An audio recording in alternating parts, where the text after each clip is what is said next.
Hello, it is December, and you know what that means? Christmas! No, don't just shout out. It's the Project for Awesome charity.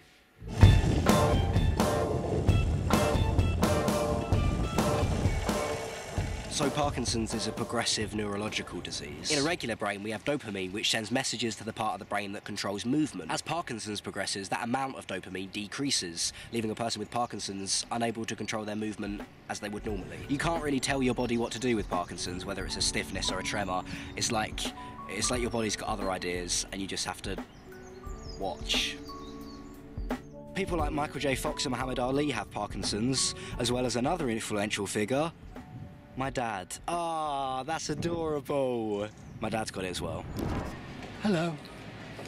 That's my dad. Hi. So for people who don't know, how does Parkinson's affect you? It affects me in different ways, really. Biggest effect is when you wake up in the morning because there's no medication. Therefore, it takes a lot longer to get ready, to get dressed. It's quite an effort to get out of bed. You have to really force yourself to swing your legs around, to get out of bed and stand up. And then you feel very slow, and you really have to sort of force yourself to take one step after the other. Since we last saw you, we meaning the internet. The fan base. The fans, yeah. Since the fans last saw you, how's your Parkinson's sort of developed? It has developed a little bit. I mean, I suppose you kid yourself that it's not getting slightly worse, but I suppose you do notice things. As I say, when you have the down times, that's when you notice you're a bit slower and things are slightly more difficult to do. As I say, doing up shoelaces in the morning become slightly more tedious. When you're completely unmedicated, doing up your tie again just takes a little bit longer because you're a bit slower, so the coordination is slightly reduced. But when the medication cuts in, then you're back to being normal again. I think it's an important charity because they're not only researching a cure, but they're also just trying to improve the quality of people's lives affected by Parkinson's. There isn't a cure at the minute, but Parkinson's UK at the minute just wants to make people's lives better. And the Parkinson's UK helpline is a good example of that, as I learnt when I met up with the helpline manager, Tim Moore. So I think it's the ease of access at a time when people are ready to take that step, and that might be straight after diagnosis. It might be several years into the progression of Parkinson's. But I think the important thing is that we're there. And because of that, people don't have to face Parkinson's alone. Also, Parkinson's UK is entirely dependent on donations. A day of Parkinson's research costs £240. 240 quid for an entire day of research towards a cure. 240 quid is nothing. That's like, that's like the price of a 3DS. Find a cure to a disease or play Super Smash Brothers. If you want to donate, then you can text Awesome14 with the amount of money you want to give to 70070. Cheers. Over the past few years, my involvement with the Project for Awesome has furthered mine and my dad's involvement in Parkinson's UK. Yes, we got in the local paper. Earlier this year, my dad got involved in the Parkinson's Awareness Week advert. But most people don't even know what Parkinson's is. Which challenged perceptions, as well as just letting people know how Parkinson's affects everyone differently. That's a brain in a bucket. Earlier in the year, I got the chance to go up to a thing called the Brain Bank. It's not just a place where little financial brains are running around in suits. It's a place where they have brains. It's funded by Parkinson's UK, and that's where they do their research to try and look for a cure. It's like a puzzle they're trying to put together. The brain is the puzzle, and there's lots of different pieces. They're picking up the pieces. It's all brain-like, it's horrible, it's messy, and hopefully soon they'll be able to put together all the pieces.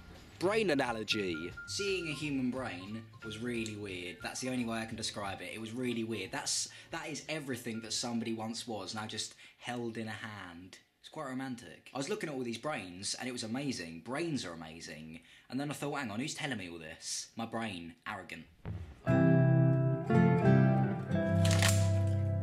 Every year, Parkinson's UK holds a Christmas concert. This year was in a beautiful church, and my dad was asked to do the closing speech. It's a big church. It's going to look even bigger as well when all the seats are filled.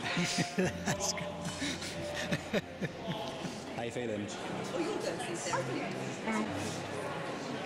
And all the seats started filling up, and the night begun. We sang carols, all the best carols give a shout out to Satan. And then, after a few more songs, it was my dad's turn to not only reflect on the evening, but also to reflect on the last few years.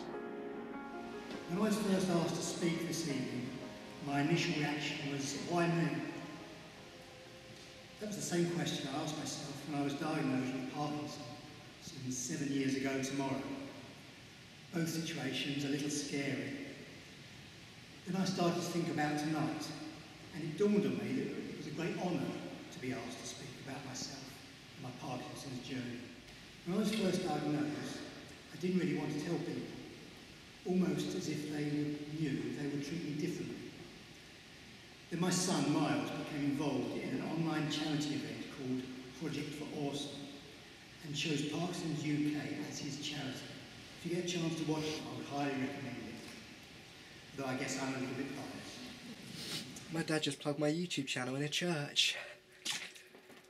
Getting emotional. The atmosphere in the church was amazing, and afterwards everyone headed to the pub, and the atmosphere there was even better, but I'm not sure if that was just because they were serving food. And then one of the choirs who were performing walked into the pub and just started singing, and it reminded me of the Project for Awesome. Parkinsons UK has been my charity for the past 4 years. It's kind of turned a negative thing into a positive for me and my dad. And everyone in that pub singing along wanted to help out, and although there wouldn't be help immediately, a cure still being worked on, we were just enjoying the moment, enjoying a drink, enjoying a waffle, knowing we had each other to get through the bad times.